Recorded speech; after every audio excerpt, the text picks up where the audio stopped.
tahun, paling lama ya. Paling lama. Nah, yang pastinya pengalamannya banyak gitu kan ya. Nah, kita akan masuk ke ranah yang turun sedikit gitu ya, tentang apa sih kita bekerja selama ini. Ya mungkin kadang-kadang kita nggak sadar ya. Cuma datang, ketemu temen, koordinasi, komunikasi, ribut, jutek, apalagi ya, gelut, nanti kita baikan lagi, nanti hangout, ya ngopi bareng, ribut lagi dan lain sebagainya. Itu siklus hidup kita, betul nggak? Pasti ada setiap hari ya begitu-begitu aja. Saya pernah melakukan ini bukan di perusahaan yang skalanya seperti My Dental ya, tapi dari perusahaan yang di BGA. BGA itu perusahaan sawit. Karyawannya 35.000, kok ya nggak sih? Ngurus 35.000 itu kayak apa? Belum di Pegadaian, 11.000 orang. Masalahnya apa? Sama, plek, persis. Jadi intinya namanya orang kerja, di mana juga sama masalahnya. Nah, hanya sekarang saya mau kita yuk belajar. Apakah dengan semua masalah yang kita alami itu mau kita lanjutkan begitu? Baut-bautan, apalagi?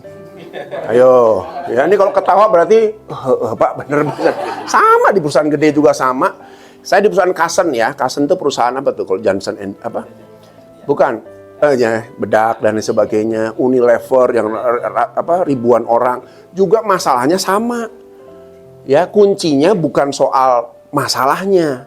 Tapi kuncinya adalah di ini kita, problemnya di sini nih, gitu kan ya. Nah, itu namanya mindset kerja. Nah, sekarang kita lihat ya.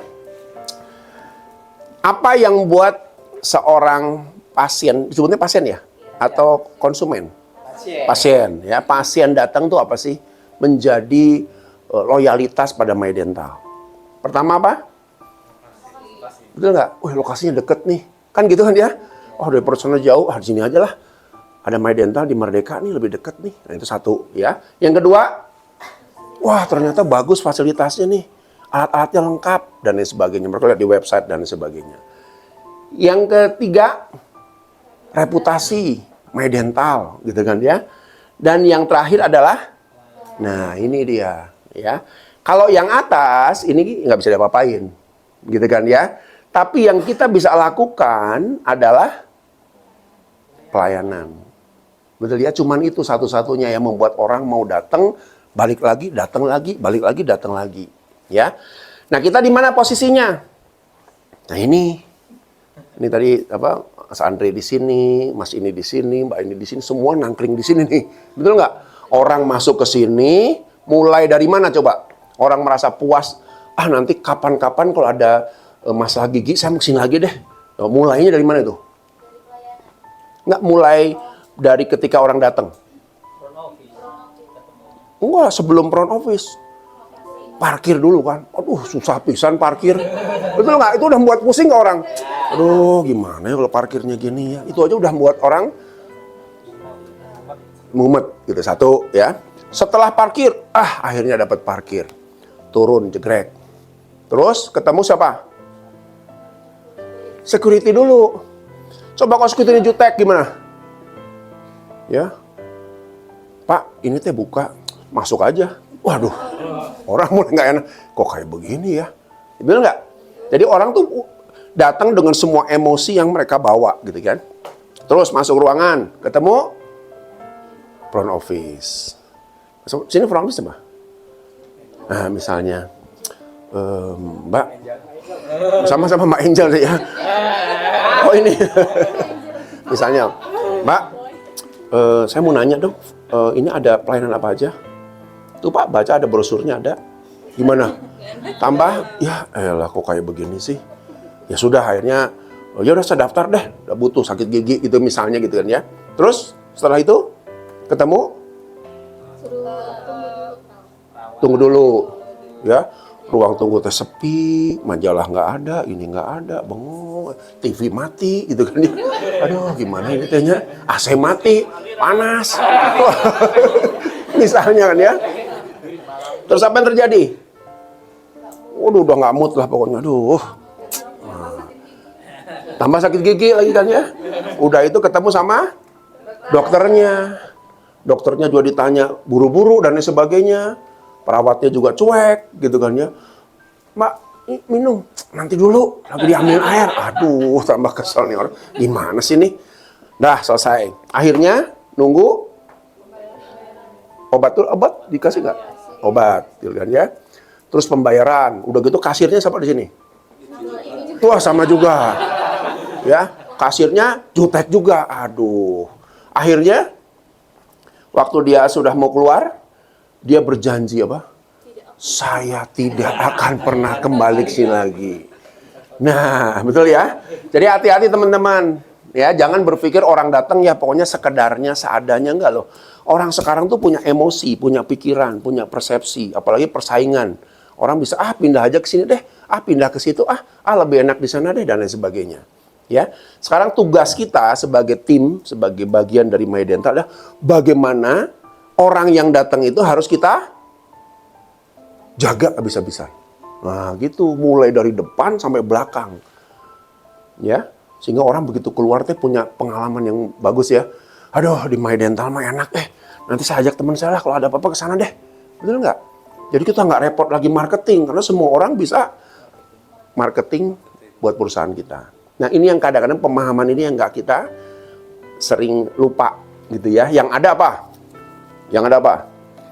Coba saya tanya sekarang. Bagian ini biasanya ribut sama siapa? Yo, sama semua kan? Ya, Mbak nanti dulu atuh. Mbak ini kan daftarnya bukan jam segini, harusnya jam segini. Wah pokoknya Mbak nggak tahu Betul nggak? Ribut. Apalagi ini bagian apa Mbak? Medis. Biasanya ribut sama bagian mana? Bagian Lab. office bisa. Front office juga sering konflik. Bisa. Apa biasanya? Lab bisa. Lab juga apa? Kalau lab kenapa kalau lab? Apa? Oh enggak. Ayo. Penjadwalan atau penjadwalan gitu. Penjadwalan, ya salah jadwal gitu ya, salah nempatin. Akhirnya orang yang marah-marah sama bagian ini kan, yang marahan sama ini kan. Ditanya, oh tetap sini. Nasib. Bagian lab, apa biasanya ribut sama siapa? Konflik. Aman, nggak ada masalah. Bener nih, nanti dulu. Ini aman kan labnya? Yang lainnya aman nggak? Belum aman. Nah ini contoh ya, kita merasanya saya mah baik-baik aja nanti dulu. Yang disebut baik-baik itu ukurannya bukan diri kita. Ukurannya orang lain juga happy nggak? Orang lain puas nggak dengan apa yang saya lakukan? Nah ini juga jadi masalah gitu kan ya. Nah inilah yang terjadi. Nah terus kita lihat setelah mereka puas jadi customer loyal kita gitu kan ya. Dan kita akhirnya jadi reputasinya bagus karena banyak orang mengenal bahwa apa-apa My Dental aja deh. Akhirnya apa? Kita punya yang namanya nilai. Kalau udah nilai, jadilah apa ini? Uang. Uang ini kemana terus? Iya, balik ke kita. Gitu kan ya. Jadi siklusnya tuh harus pahami dulu. Ya kalau kita punya banyak masalah di sini, ingat nilainya nggak tercapai, ujung-ujungnya uangnya juga seret. Dampaknya pada siapa? Pada kita semua. Yuk kita sama-sama, gitu ya. Pokoknya kalau ada, saya ingat ya, kalau di kantor saya itu, yang namanya telepon dari luar, tidak boleh tidak diangkat sampai lebih dari 3 kali. Kenapa coba? Kering, itu harus cepet-cepet tuh. Karena kalau di kita kan teleponnya bisa dipencet di mana aja ya. Jadi misalnya bunyinya kan di stationnya, di bagian bagian front line. Tapi di bagian lain bisa tuh, langsung pencet, narik juga. Halo, selamat pagi, dan lain sebagainya. Kenapa coba? Karena kita terlatih bahwa siapapun yang nelpon bisa jadi itulah yang membawa rezeki buat kita. Semua sama, nggak ada tuh. OB sekalipun juga kalau di bawah, kok nggak diangkat ya? Oh lagi makan, udah diangkat. Di mana aja tuh? Betul nggak? Kalau di kita gimana kadang-kadang kering. Bodoh. Nah ini yang repot. Nanti loh ya. Kita berpikirnya harus simpel. Oh kalau ada telepon dari luar, barangkali rezekinya kita. Makanya angkat rame-rame. Siapapun juga harus punya tanggung jawab. Bukan rame-rame diangkat. Halo Pak. Kok semuanya bukan. Maksudnya siapapun juga punya tanggung jawab untuk mengangkat. Gitu ya, setuju ya? Yuk kita hal-hal begini nanti kita akan belajar banyak nih. Ya, karena semuanya berkait-kaitan. Ya, nanti Pak Ismail akan jelaskan juga ya. Kadang-kadang kita ini suka berharap orang lain baik sama kita, tapi kita lupa kita berbuat baik sama orang lain. Akibatnya apa? Kalau di YouTube apa sebutnya? Karma, kena karma itunya. Gitu ya. Nah, ini hal-hal seperti ini yang kita harus pahami. Lalu yang kedua nih penting nih ya. Di dalam pekerjaan kita ini bersambungan dengan ini kan? Ada atasan. Ini atasan siapa? Atasan Bapak siapa? Burini. Atasan Burini? Bu Maya, gitu kan ya. Atasan ini siapa? Burini juga. Oh, semua nyatu ke sini. Dari sini baru ke situ. Oh, ke sini dulu. Oh, ada yang ke sini dulu, baru ke sini, baru ke Bu Maya, gitu kan ya. Jadi ini mau nggak mau kita punya atasan. Ya kan? Satu, ya. Bagaimana kita menghadapi atasan, bagaimana atasin menghadapi kita juga sama jadi masalah kalau nggak beres-beres, kita hubungannya nggak akan harmonis gitu ya. Yang kedua, dengan rekan, nah ini yang sumber malapetaka nih kadang-kadang gitu ya. Banyak nggak kita ribut sama temen di urusan-urusan yang nggak penting gitu kan ya, receh-receh, ada nggak? Yuk, kita mulai belajar gitu kan ya. Nanti akan belajar gini ya, ini saya kasih bocoran dulu ya. Namanya kerja, kita itu akan berhadapan yang namanya dua hal penting. Sampai kapanpun, sampai dunia kiamat pun akan begitu. Kerja dimanapun juga kan begitu. Ya, ada satu ya. Depannya K, ini juga K. Ayo apa tebak? Kita akan menghadapi, kalau dalam bekerja ya, akan menghadapi dua ini nih. Yang akan jadi sumber konflik yang terus-menerus gak akan pernah selesai. Ayo. Ini N belakangnya. Ini juga N. Bukan. Bukan. Kerusuhan. Bukan. Bukan. Yang sering teman-teman hadapi. Bukan. Kelaparan. Bukan. Ya, nih 50.000. Kepribadian. Ya, suka nggak suka, teman-teman akan berhadapan dengan tipe orang yang berbeda-beda. Itulah yang sering jadi masalah. Kan sok gitu ya. Kenapa sih si ini gini? Kenapa sih ini gini? Nah, nanti ada pelajarannya tuh. Pak Ismail jelaskan kepribadian manusia itu gimana bacanya.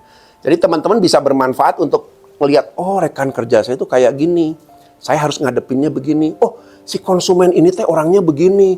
Oh, sebaiknya saya begini. Nanti lebih luas kita ngadepin orang. Gitu ya. Itu satu. Kedua, yang juga akan jadi masalah. Nah, sama juga nih.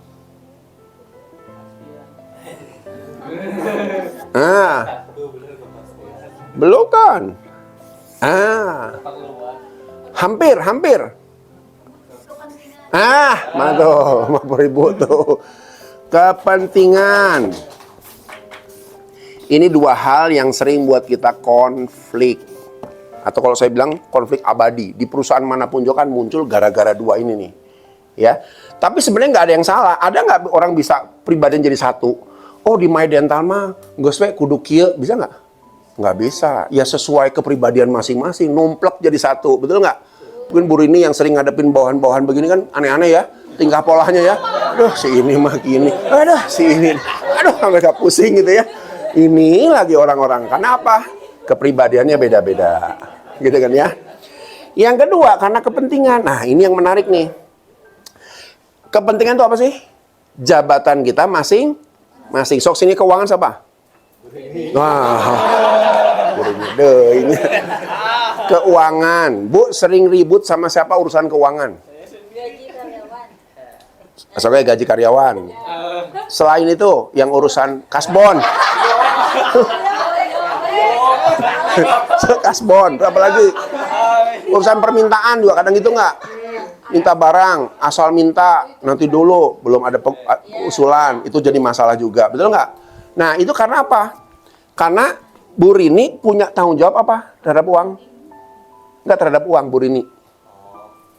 Tanggung jawabnya apa? Ngejaga cash flow perusahaan, betul nggak? Kenapa kok teman-teman, Bu, kasbon dong, Oke lah, cari duit ya, nanti ya. Kan kita kesel ya. Wah, Bu Rini mah pelit. Jangan gitu. Karena itu tugasnya. Tugas Bu Rini ya begitu, ngatur uang itu. Betul nggak? Bu, minta usulan dong. Ada ini alat yang rusak. Nanti dulunya. Wah, si ibu mah, udah bodo amat lah. Kan gitu ya. Padahal tugas Bu Rini udah bener. Mengatur keuangan. Nah, tugas yang lain, lab misalnya, alat rusak. Ada nggak alat rusak? Pengajuan minta Bu Rini mendadak. Ditolak, terus kumarasannya. Ya paling sih kalau biasanya kita sih memanfaatkan yang ya sebisanya dulu. Wah, Ya, ini bagus nih. Ini kreatif nih ya. Memanfaatkan yang ada. Ya, yang ada dulu biasanya kalau ya, seringnya gitu. Kalau emang terpaksa harus ya kan ada apa namanya pengajuan peralatan dulu nunggu kan biasanya. Kayak gitu. Sabar nunggu tuh biasanya. Sabar nggak atau kadang-kadang aduh lama pisan. Kalau ini kan apa namanya kalau memang penting ya harus Penuhi, harus ya, segera ya. gitu kan ya. Oke. Nah, ini punya kepentingan nih. Menjaga alat supaya alat bisa dipakai, konsumen puas. Kepentingannya, ini kepentingannya. Salah nggak? Nggak salah. Semua orang punya kepentingan masing-masing. Dan kepentingan itu melekat di tanggung jawab di masing-masing jabatan. Tapi akibat ini dan ini seringkali kita menghadapi yang namanya konflik. Nah, caranya sekarang gimana? Caranya gimana? Bisa hilang nggak ini? Pribadian nggak bisa. Ya, orang apa di usia-usia teman-teman ini udah ya begitu-begitu aja tuh. Ada nggak yang kadang-kadang suka jorok? Meja berantakan, kopi di mana-mana. Hah? Bekas kopi di mana-mana. Waduh. Ada yang suka kadang sore-sore pas mau pulang bareng, iya kantong plastik di atas meja apa ya pas dibuka? Sandal. Ada nggak sandal di atas meja? Pak Alex juga. Kenapa ini semua? Ya, misalnya begitu ya. Ada nggak kita ngeliat teman kita yang kadang-kadang suka baper? Waduh, baper deui. Padahal saya udah ngomong udah bener nih, kenapa korsletnya? Hah? Alex lagi? Kasihan tuh dia semua diborong. Ya. Jadi yang namanya kepribadian kita tidak bisa merubah orang. Nah, nanti ada tekniknya Pak Ismail akan jelaskan dulu ya. Yang kedua juga sama kepentingan, karena masing-masing itu dikasih tanggung jawab kan. Dokter Maya kan tanggung jawab, kamu ini ya, jaga ya semuanya. Siap Bu. Nah, pada saat kita bertugas di jabatan kita masing-masing itulah muncullah gesekan-gesekan. Betul nggak? Coba bagian ini di mana Mas Andre? Public area. Biasanya apa? Udah capek-capek diberesin, dirapiin, diacak-acak sama siapa? Alek deh. Jangan tuh kasihan. Biasanya gini, hah? Kadang customer, terus Oh. setelah tindakan juga Oh. dari ruangan dokter, Berantakan. ya, di lab lantai rata-rata. Tuh, berarti perawat-perawatnya cuma berantakan gitu ya? Kan enggak. Oh enggak, kayaknya. Gitu misalnya. Ya. Nah, ini contoh nih ya. Ini Mas Ane tugasnya nih bersih beres-beres tugasnya. Yang lain bener, nggak salah juga. Kan saya kerja tuh pebelatak mah wajar, betul nggak? Iya tapi beresin atau jangan terus ngandalin satu orang. Akhirnya babak belur sendiri. Semua asal-asalan kerja. Ya. Jadi artinya kepentingan kepribadian ini lah yang seringkali membuat kita konflik. Caranya gimana terus? Kalau masalah ini akan muncul terus, besok akan muncul lagi, besok akan muncul lagi. Coba, gimana caranya? Hah? Omongin baik-baik, sekali, dua kali. Kan kepribadiannya udah gitu. Oke, sering memahami ya, empati. Oke, 50.000 deh. Ya. Yang lain, itu cara satu ya. Cara satu, berusaha memahami. Tapi kalau jorok wae gitu, berantakan wae kan kesel juga ya. Masa memahami terus? Kan harus, nah, tegur dong ya. Misalnya gitu ya. Yang kedua, cara kedua apa? Cara yang kedua. Kalau saya punya teman, konflik ribut wae, alasan dua ini karena kepribadiannya beda dan dia punya kepentingan juga. Nah, benar mediasi gimana? Coba mediasi gimana? Lapor ke? Iya, dibicarakan. Minta tolong. Cari solusinya gimana? Hmm, Jalan jadi tengahnya gimana? Oh, jadi datang ke Bu Rini saya ribut sama si itu tuh Bu. Gimana nih Bu? Nah, Bu Rini turun tangan kan, cok apa sih masalahnya? Betul, mediasi 50.000, betul mediasi. Yuk selesaiin bareng-bareng ya. Apalagi yang ketiga? Kerjain sendiri lah. Hah? Kerjain sendiri, bisa ya bisa enggak ya? Tapi nggak apa 50.000 lah. Kerjain sendiri, udah saya kerja sendiri deh. Gitu kan ya. Ya, apalagi yang keempat? Yang keempat apa lagi? Kalau gini ya, yang keempat gini ya. Kalau kita sudah tahu gara-gara dua ini kita selalu akan muncul konflik terus-menerus, belajar untuk konflik itu tidak harus panjang lebar. Ya, nanti udah ribut nih hari ini. Misalnya Mbak Rini bagian keuangan sama ini ribut. Oh, gimana nih Mbak? Penting ini alat lab nih. Tuh bisa, duitnya can aya. Kumaha gitu kan ya. Kalau sudah begitu, kita harus segera selesaikan. Caranya, ya udahlah. Nanti saya tetap nunggu, tapi punten ya, ini harus cepat. Ya sudah, tapi kita nggak boleh sampai musuhan. Dan gitu, benar nggak? Selesai masalah satu, besok muncul masalah lagi nggak? Masalah muncul lagi, karena tadi kan ini kan masalah kita. Ya, jadi nggak usah masalah itu jadi no baper, jadi no baper. Nggak usah baper, karena masalah akan muncul di hal yang sama. Karena apa? Kepribadian dan kepentingan. Selesaiin masalah hari itu, salaman, ya kalau mau hangout sebentar gitu kan ya. Selesai masalah, sudah. Besok muncul lagi nggak? Muncul lagi, salaman deh. Besoknya lagi muncul lagi nggak? Muncul lagi, salaman lagi. Ya sudah, begitulah kehidupan kita. Kalau kita mau hidup harmonis. Karena saya pengalaman ya dulu ya. Ini saya nggak tahu, moga-moga di Madiantal nggak ada. Saya dulu pernah masuk satu departemen HR. Ya, ini anak buah saya duduk di sini, duduk di sini. Gitu kan ya. Saya lama-lama ngamatin nih, ini kok asa dua ini nggak pernah ngomong-omongan ya. Seminggu, 2 minggu. Nah, kayaknya ada yang nggak wajar nih. Saya tanya, saya panggil berdua. Ini ada masalah? Enggak, Pak. Bisa gitu kan ya. Enggak, baik-baik aja kita. Bener nggak ada masalah? Nggak ada masalah. Tapi saya lihat, amatin lagi, ini kayaknya nggak ngomongan deh. Akhirnya saya tegur, saya panggil berdua. Akhirnya mereka ngaku, iya Pak, kita udah musuhan hampir 2 tahun, nggak ngomongan. Bayangin, meja berbarengan 2 tahun nggak ngomong-ngomong. Terus saya kan bingung, lah selama ini komunikasi bagaimana? Pakai kertas. Saya udah selesai, tolong ambilin. Saya juga udah beres di atas meja, gitu loh. Selama 2 tahun loh. Saya jadi bingung lah, gimana caranya kerja kayak begini. Gitu kan ya? Ini kalau ketawa begini berarti, kok kita banget nih. Ya karena apa? Karena tadi. Ya, kenapa itu muncul? Karena kita lupa. Ini sama ini akan jadi masalah terus. Ya, jadilah orang yang ya sudahlah. Mau apa lagi ya, kan muncul lagi dan lain sebagainya. Ya nggak usah baper, nggak usah emosi panjang-panjang, nggak usah dendam-dendaman. Ya sudah, namanya siklus hidup kerja ya begitu. Ya, di perusahaan kita juga sama, cuman kita 9 orang, 10 orang ya. Apakah masalah gitu nggak muncul? Muncul juga. Ya, tapi yang saya selalu bilang, selesain hari ini. Selesain, salaman beresin. Selesain, salaman beresin. Selesain. Jadi ini kita terlatih. Apapun masalahnya, jeder, ribut, oke. Salaman, udah selesai. Nggak perlu musuh-musuhan. Makan bareng, ngobrol bareng, ngopi bareng. Udah selesai. Jadi kita bisa apa kalau gitu? Coba kebayang nggak kalau kerja bisa begitu? Apa yang terjadi? Dinamis, enak ya?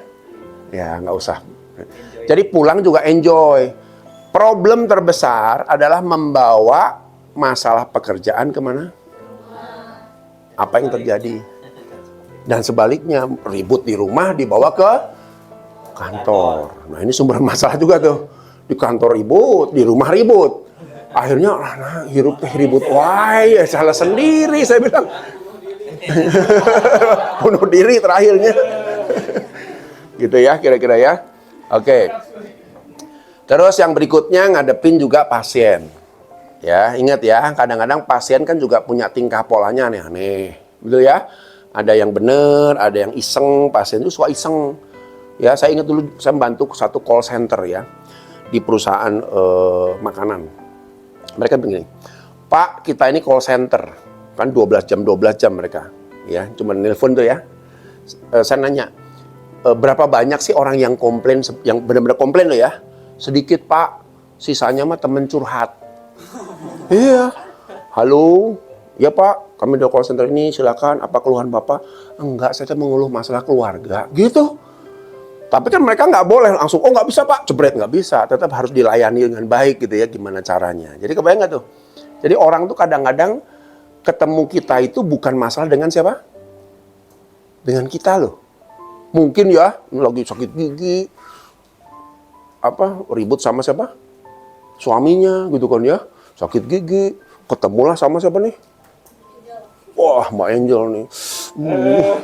Jadi pas marah gitu ya, udah marah sakit gigi misalnya ya, marah sama suaminya, berkumpul jadi satu, akhirnya ketemulah Mbak Angel. Jadilah sasaran empuk, jeder. Mbak Angel aduh deg-degan, stres, mikirin. Tapi sebelum mikir, salah saya teh apa nih, orang teh marah kemana ya, sering gitu nggak? Kadang-kadang bingung nih marahnya kemana sih sebenarnya. Jadi belum tentu semua marah itu ke kita. Nah itulah yang kondisi yang terjadi juga ya. Makanya kita belajar, oh pasien juga ada pola-pola pribadian tertentu. Nanti Pak Ismail ajarkan caranya. Kalau dia tipenya begini, oh pendekatannya begini. Oh tipenya begini, pendekatannya begini. Jadi lebih luas kita ngadepin pasien, gitu kan ya. Nah kalau bawahan, ini kalau bawahan berarti siapa? Mbak Rini ya. Bawahannya jadi berapa total? 14 orang. Jadi seperapat, 3 perapatnya di sini semua bawahannya gitu kan ya. Nah kebayang nggak tuh?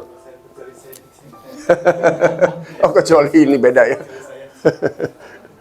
Ya, jadi artinya juga sama. Kita nanganin bawahan gimana sih? Berbagai macam tipe dan lain sebagainya. Gitu ya. Oke. Sampai sini ada pertanyaan nggak kira-kira? Apa pengertian kita kerja pada akhirnya? Ayo Pak. Jadi kerja teh naon ya? Selama ini Bapak udah berapa tahun di My Dental?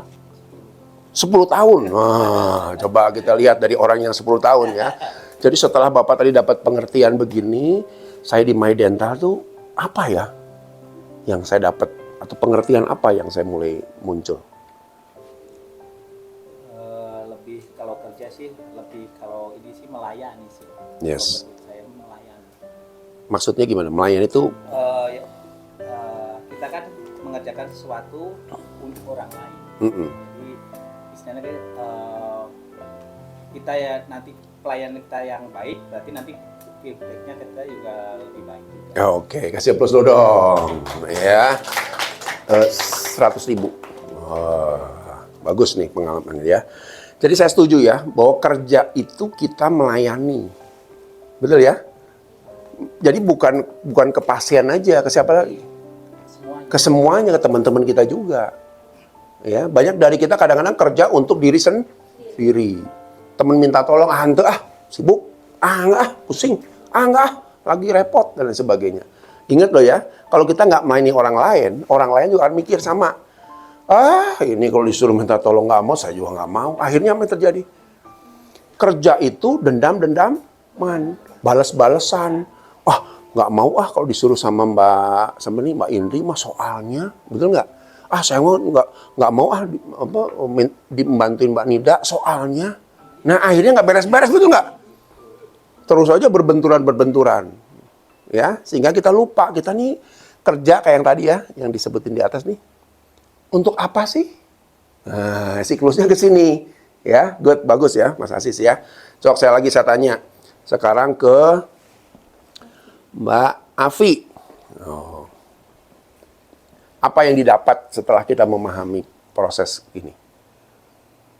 Setelah memahami kan kita jadi tahu oh ini karakter pasiennya kayak gimana dan kita harus menghadapinya seperti apa. Tidak hanya keluar, tapi kan juga kayak menghadapi komplainan dokter. Oh dokter tuh karakternya begini dan gitu. Ya, betul. Tambahannya dokter ya berarti ya, 100.000 deh. Ya. Selain kita memahami dokter, mau rekan kerja, mau bawahan, mau atasan sama, jadi semuanya lengkap nanti kita dapat gitu ya. Oh, kayak gini tuh caranya, gitu ya. Oke. Nah, sekarang kita bicara memaknai kerja. Kerja itu apa sih? Nah, tanya dulu sekarang. Kerja itu apa sih, Mbak Anissa? Aduh, ini Kalau mata plus begini ya, segini aja nggak kelihatan nih. Apa kira-kira? Kerja itu maknanya apa sih? Saya bekerja untuk apa? Selain uang. Uang udah pasti. Nggak ada orang yang kerja nggak cari uang gitu kan ya. Jadi selain itu, kan kita mau naik satu tingkat. Ya, saya ingat ya, dulu pertama kali saya kerja juga saya mau cari uang. Kerja cari uang. Lalu saya berpikir, kalau saya dapat uang terus apa? Karena yang membuat uang kita semakin meningkat, semakin nambah itu adalah nilai. Nah, 50.000 nih. Yang membuat itu meningkat itu saya mulai sadar, oh iya ya, kualitas kita juga harus meningkat dulu. Baru kita dihargai lebih. Betul nggak? Ya. Dulu saya di awal juga sama kayak teman-teman di pabrik dulu ya, ngurusin kudak-gidik. Lalu saya mikir gitu ya, oh saya harus meningkatkan diri. Ya. Dulu saya ingat ya, perusahaan itu dulu ngajak training orang tuh susah. Ayo ada training, sama karyawan yang mau. Pada nggak mau semua. Cuman saya ngacung, Pak saya mau ikut. Ya udah kamu aja deh. Ada training, ada yang mau nggak? Nggak ada yang mau juga. Saya ngacung, ikut lagi. Teman-teman saya bilang gimana? Gimana? Ngapain training? Capek kerja dulu, capek kudu training. Jualan macam tuh. Saya ingat teman-teman saya melecehkan saya ikut training tadi dulu. Ya, saya juga jadi stres juga ya, benar gitu. Saya salah ngambil keputusan disuruh training ikut ya. Tapi saya yakinlah suatu hari apa yang saya dapatkan ini bisa bermanfaat bertahun-tahun kemudian. Dan kejadian. 2 tahun kemudian, perusahaan membuat satu sistem namanya ISO. Ya kan? Ya tanya, siapa yang bisa megang ISO? Ya cuma saya yang punya sertifikasi, ikut training waktu itu. Ya. Nah, disitulah mulai. Saya dihargai lebih karena apa? Nilai saya, kualitas saya lebih tinggi.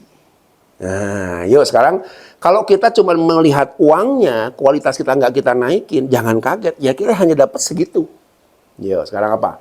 Makanya saya mau ajar teman-teman naik tingkat cara berpikir kita ya. Jadi kerja itu apa sih? Supaya naik tingkat selain dari uang.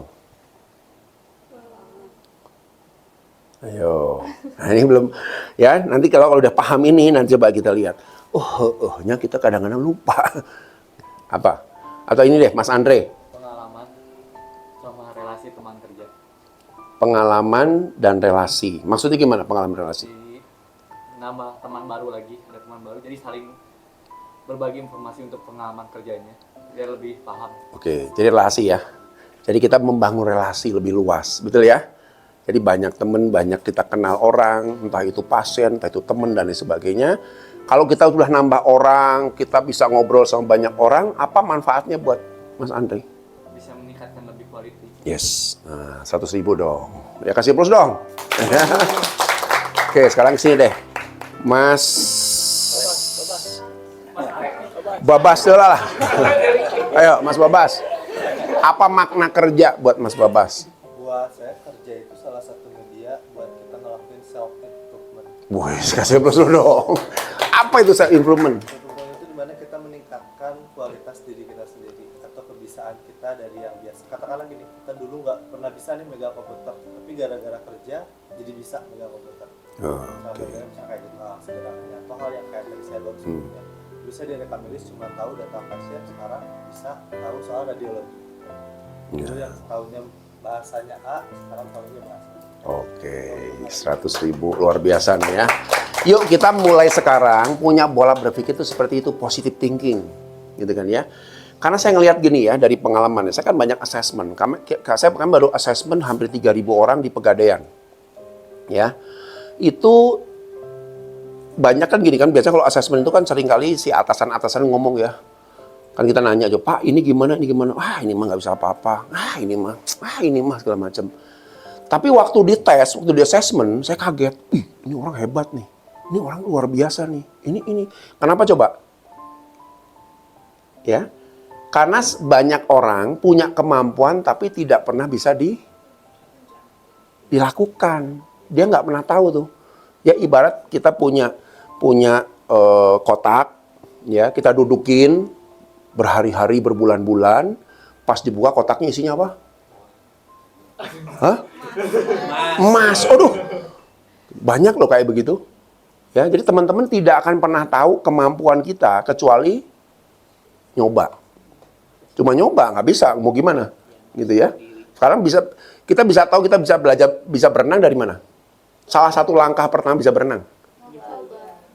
Ya gimana? Nyebur dulu. Nah, 50.000 nih. Nyebur dulu. Gimana mau tahu saya bisa berenang kalau nggak nyebur dulu? Nah, sama teman-teman juga. Makanya kalau ada instruksi, ada tugas dari atasan itu jangan ini dulu ya. Jangan nolak dulu. Ah, enggak lah Pak, jangan salah itu aja. Ah, jangan salah Pak, itu aja. Salah loh. Coba dulu, karena dengan mencoba kita tahu batas kemampuan kita. Nah, gini teman-teman ya. Kalau dalam dunia psikologi, ya kemampuan itu siapa di sini yang pernah ikut psikotes? Pernah ya? Oh, 1, 2, 3, 4, 5, nah, psikotes ya. Psikotes ngukur apa sih? Minat, bakat. Itu secara ini ya, secara psikologinya. Tapi secara awam, psikotes itu ngukur gelas. Nah, gelas kita tuh sebesar mana sih? Betul ya? Kan ada orang yang IQ-nya tinggi, ada rendah. Itu gelas-gelas begini nih. Ya, ada orang yang gelasnya besar, ada gelasnya kayak begini, berapa mili nih ya. Ada yang ini, ada yang segede sloki kecil. Gitu kan ya? Tapi masalahnya bukan gelasnya, masalahnya apa? Isinya. Banyak orang yang kapasitasnya segini, diisinya nggak sekian. Seumur hidup. Dia tahunya cuma begitu-begitu aja. Tapi dia nggak pernah mau coba, makanya nggak pernah tahu, oh ternyata saya bisa ini, bisa ini, bisa ini. Nah ini masalahnya nih, banyak orang begini nih. Ya, tapi ada juga orang yang IQ-nya jeblok, biasa-biasa aja. Orangnya juga kelihatannya kemampuannya terbatas, tapi dia isinya penuh. Ini malah lebih sukses dibanding ini. Ya, jadi banyak orang begini nih kejadiannya. Nah teman-teman juga sama. Saya setuju tadi ya kalau Mas Was bilang, kita harus belajar coba. Saya dulu orang yang apa-apa coba. Ini coba, itu coba. Jadi tahu batasannya. Oh saya nggak menguasai ini, tapi saya ngerti. Tapi saya ahli di sini, jadi seneng. Ya, kebayang nggak? Kalau teman-teman lihat saya orang introvert, extrovert. Tahu ya istilahnya introvert, extrovert ya? Introvert, extrovert. Saya.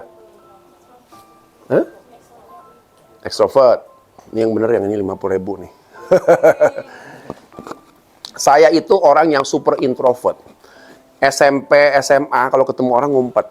Takut, deg-degan ya. Kalau ada tamunya orang tua tuh kadang malu di kamar, menyendiri dan lain sebagainya. Kebayang nggak? Sekarang bisa berdiri di sini ngomong begini, kebayang nggak? Nggak kebayang. Waktu itu nggak kebayang. Gitu ya. Tapi karena saya belajar begini, masa sih saya akan begini-begini terus jadi orang introvert, nggak bisa apa-apa, pemalu ketemu orang, saya pengen sesuatu yang berubah.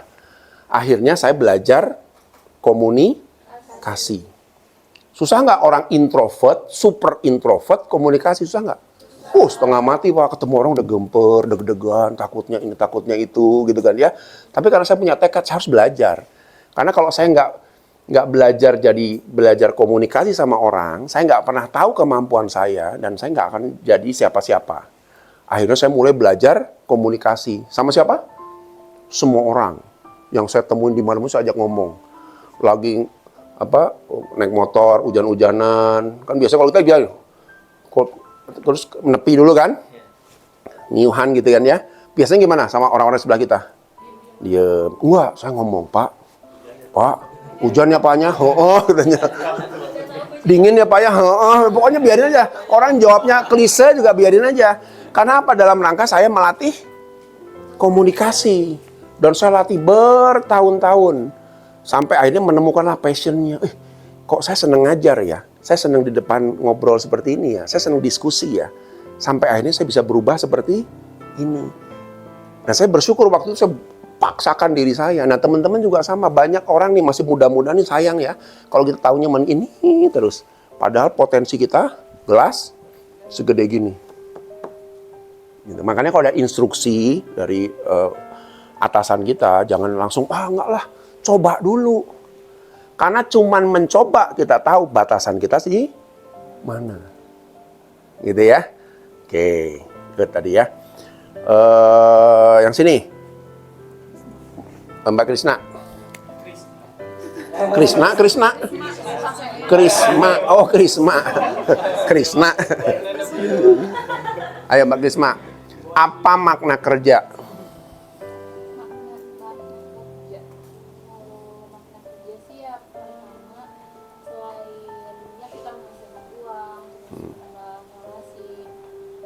Kalau saya di isinya di bagian praktis sering banget ketemu banyak orang dengan ada yang kayak gini betul kata bapak kan. Jadi sebagian orang tuh keluhannya bukan hanya di karena kita karena karyawan, banyak juga yang pasien tuh Curhat ya. Betul ya. Iya, dari situ kita banyak belajar. Entah itu ada yang curhatin keberhasilannya, ada yang ngasih saran ke kita. Kita kan bisa jadi oh iya Pak, jadi tahu gitu. Bapak ini bisa sukses karena dia tuh gini. Itu kita juga namanya. Jadi pengalaman dan ilmu kita dapat ya. Oke, 100.000 itu kan ya. Kasih plus dulu dong. Ya. Oke, sekarang kalau Mbak Sandra, apa makna kerja yang didapat? Pertama ya pengalaman juga karena saya datang dari bukan bidang medis. Pertama kemarin dental itu di bagian juga perawat. Ya di situ banyak pengalaman juga dan ilmu. Ya jadi lebih berkembang lah gitu. Dari kemampuan saya cuman tadinya di belakang meja. Ya sekarang juga masih di belakang meja. Tadi belakang meja, sekarang di belakang meja juga. Ya, tadinya bisa ketemu juga dengan customer gitu kan. Ya jadi kemampuan saya jadi lebih berkembang juga dan ilmu juga bertambah. Ya, yuk kasih plus dulu dong, 100.000 gitu ya. Nah ini menarik nih ya, kalau kita bicara tentang ilmu ya. Jadi ilmu itu nggak pernah akan bisa habis dan hilang. Jadi kalau kita udah baca sesuatu, belajar sesuatu, seumur hidup nempel di kepala. Betul ya? Siapa yang tahu USB di sini? Flash disk. Flash disk ya. Pertanyaan saya, flash disk kalau di format berulang-ulang, format ulang, format lagi, isi lagi, format isi berbulan-bulan, berkali-kali, hilang nggak isinya? Hilang. Format diisi, enggak format, enggak data-data yang dulunya hilang nggak setelah diformat? Nah, ternyata enggak. Saya baru dulu kejadian tuh ya. Jadi, saya ada satu flash disk yang isinya udah 5 tahun yang lalu tuh. Waduh, ini datanya 5 tahun lalu, tapi udah ke format berulang-ulang. Udah pasrah aja, ya udahlah datanya udah hilang. Saya nanya teman saya orang IT. Ini saya format yang dulu datanya masih ada nggak ya? Mana saya keluarin? Dia punya softwarenya. Softwarenya umum juga bisa dicari, namanya untuk mencari data gitu ya. Itu semua data sejak awal saya beli flash disk itu nggak pernah hilang. Semua bisa dia tarik semua.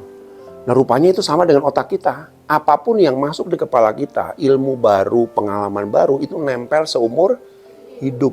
Walaupun kita bilang, udah lupain aja, nggak bisa. Lupain mantan bisa nggak? Nggak bisa loh, susah loh, ya kan? Nggak bisa. Mantan itu akan tetap ada di kepala kita bertahun-tahun, hanya mungkin dilupakan karena ada yang baru. Nah, gitu. Mantannya nggak pernah hilang. Nah, sama.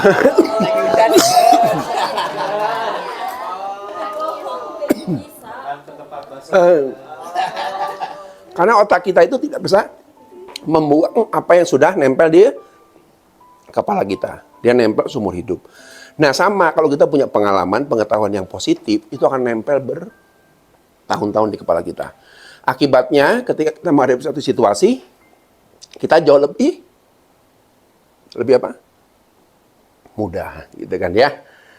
Nah sekarang kita lihat makna kerja itu apa ya. Oke. Satu, ini ada satu penelitian begini. Kerja adalah ibadah. Apa artinya? Coba.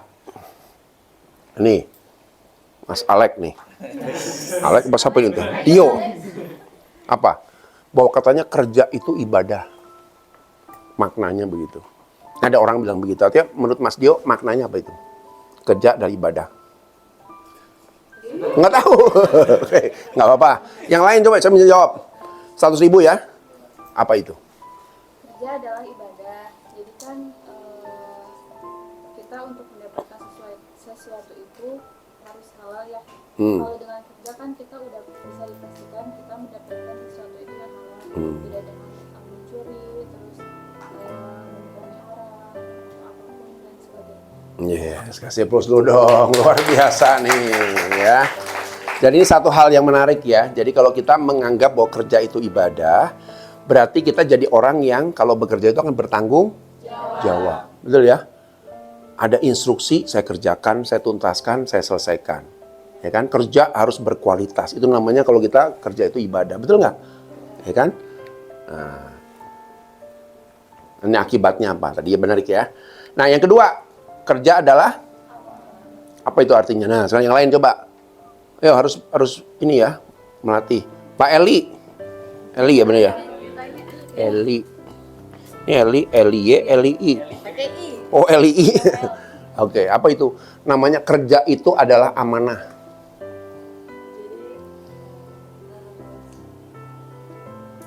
Amanah itu apa sih? Amanah dulu apa? Artinya amanah apa?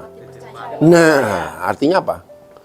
Kita harus mengorbankan kerja kita supaya pelayanannya Oh. Oke, oke 100.000 deh. Ya betul ya, betul maksudnya benar gitu ya. Jadi kalau kerja itu kita harus punya kualitas supaya kita dipercaya oleh orang lain. Kuncinya gitu ya.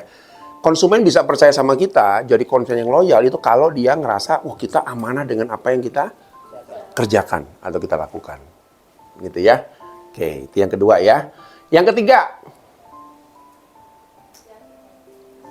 Ayo, apa ini? Panggilan. Selain dipanggil sini, panggil sini. Bukan gitu. Panggilan itu apa? Ayo, siapa yang mau jawab nih? 100.000 tadi ya? Udah ya? Nah, ini apa? Bahwa kerja itu panggilan.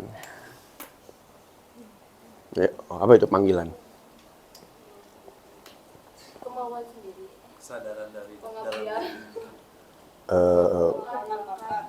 Gimana? Ya, ini lebih tepat ini ya. Tengok apa tadi ini? 50 lah, 50. Ini 100 ini. Ada benar juga, gitu kan ya. Nah, jadi kalau kita kerja adalah panggilan diri, kita harus ingat. Setiap orang itu, jadi gini ya, saya dulu lihat fenomena menarik ya. Ada orang yang cari kerja mati-matian nggak dapat. Banyak nggak sekarang? Banyak loh. Tapi ada orang yang iseng-iseng ngelamar, dapat. Nah, pertanyaan saya itu dari mana kok bisa begitu? Kadang-kadang enggak loh. Usaha yang hebat sekalipun juga.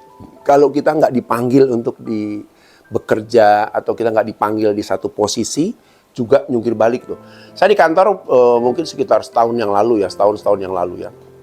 Itu ada seorang yang S2 dari perguruan tinggi terkenal datang ke kantor saya, kan kita punya biro psikologi juga ya. Dia mau kasusnya apa? Bunuh diri. Ini tadi yang bunuh diri tadi. Bunuh diri.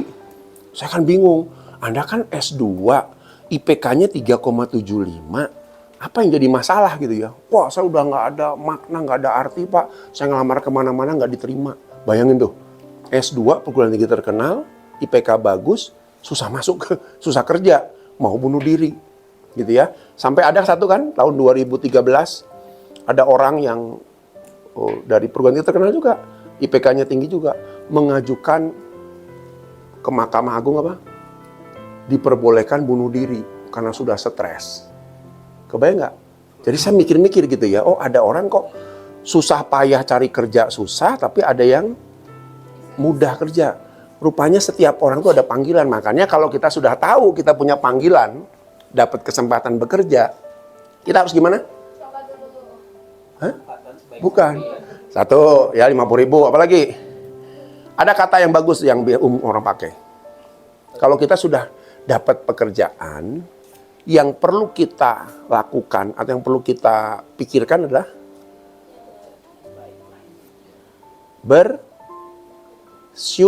Nah, ini yang kadang-kadang lupa, betul nggak? Ya. Nah, yuk kalau panggilan diri itu pasti ngerasa, oh ya saya bersyukur ya bisa kerja, ya. Sekarang dengan kondisi kita, saya tuh pernah buka satu lowongan ya, satu lowongan di Loker Bandung, ya, satu lowongan administrasi psikotes, Dalam 3 bulan yang melamar itu hampir 750 orang. Ya ampun, saya bilang banyak banget gitu. Hah? Butuhnya satu, yang datang 750 lamaran. Sampai bingung saya milihnya satu-satu, dilihat dan lain sebagainya. Jadi saya berpikir, kita bukan dalam situasi yang mudah loh ya. Jadi kalau kita nggak bersyukur dengan apa yang sudah kita dapatkan di My Dental, dengan pekerjaan kita, udah kelewatan. Sementara di luar ribuan orang sedang mencari pekerjaan. Ya, yuk kita hargai panggilan kita apa, gitu ya. Yang berikutnya apa? Kerja adalah